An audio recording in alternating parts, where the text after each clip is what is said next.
The quantum relay station orbiting Neptune lit up like a supernova at 0347 hours. Lieutenant Marcus Webb jerked awake in his monitoring station, coffee splashing across his console as alarms screamed through the cramped observation deck. What the hell? He wiped the display clean, eyes widening at the cascading data. The signal wasn't human. It wasn't even close. The transmission carried a mathematical signature that made Earth's most advanced AI pause for 3 full seconds.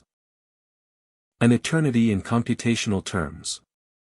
When the translation matrix finally locked onto the message, Marcus felt his blood run cold. This is Sanctuary Vessel Falkreen. Hull breach on decks 4 through 9. Life support failing. 847 souls aboard. Requesting immediate assistance. We are dying. The coordinates placed them 4 light-years away, drifting in the void between stars.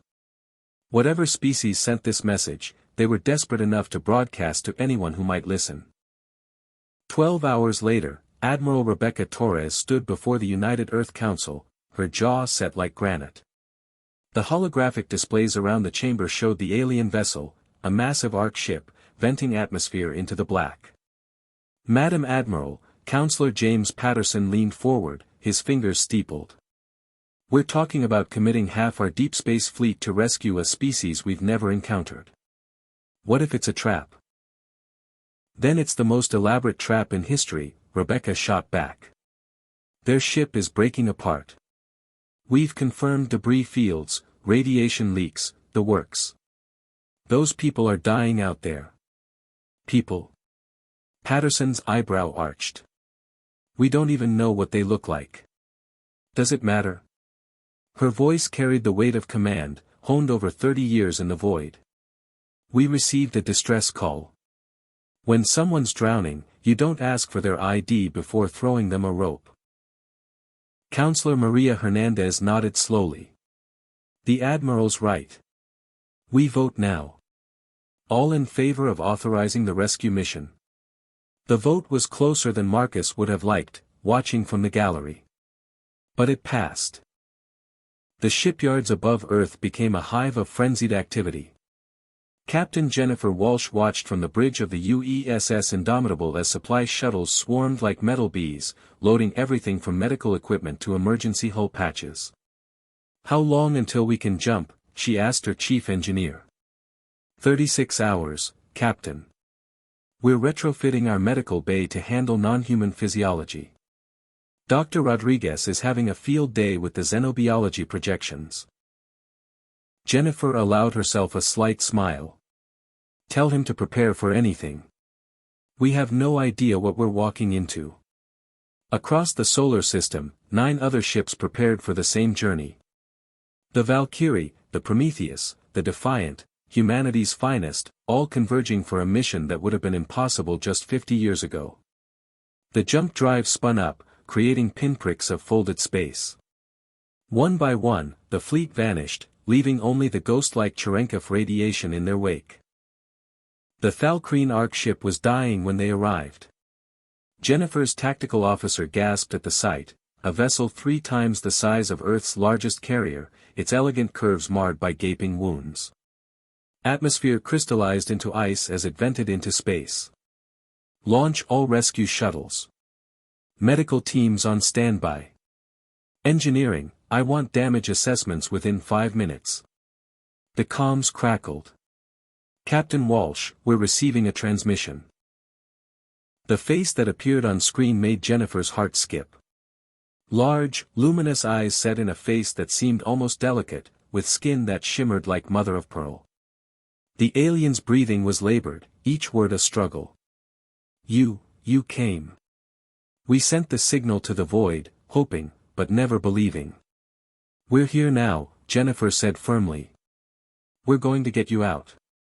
How many survivors? 612. We lost so many. The antimatter containment failed, and we. The alien's voice broke. Why? Why would you come for strangers? Jennifer smiled, tired but genuine. Because that's what neighbors do. For 18 hours, humanity worked miracles. Commander Robert Martinez led teams through twisted corridors filled with atmosphere so toxic it would kill a human in seconds. They wore environment suits rated for deep space mining, retrofitted on the fly. "I've got survivors here. Deck 7, Section 12. They're trapped behind a bulkhead." The cutting torches screamed, peeling back alien metal like paper. Inside, a cluster of Thalkreen huddled together, their children. Fragile things with oversized eyes, clinging to their parents. When the humans reached through to pull them out, a Thalkreen mother hesitated, holding her child close. Robert understood. He'd have done the same. Slowly, he removed his helmet, exposing himself to the toxic air for just a moment. His eyes watered, throat burning, but he smiled. "It's okay. We've got you." The mother took his hand. 3 weeks later, the Thalkreen refugees stood in the main hangar of the orbital station above Mars. They had arrived as dying strangers. Now they stood as something else entirely. Admiral Torres watched as Ambassador Kael'thra approached, the eldest of the rescued Thalkreen. His species had been wandering for generations, fleeing some ancient catastrophe. "We have nothing to offer in return," Kael'thra said, his voice heavy with emotion. "Our ship is lost. Our technology, our resources. All gone." Rebecca shook her head. "You don't owe us anything." "But why? In all our travels across the galaxy, we've never encountered a species like yours. Others ignored our call or demanded payment we couldn't give. You risked everything for strangers."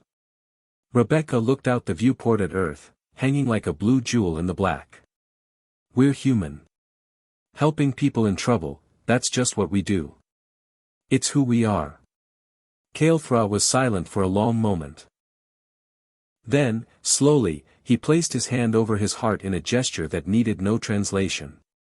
"Then the galaxy has never seen anything like humanity," he whispered.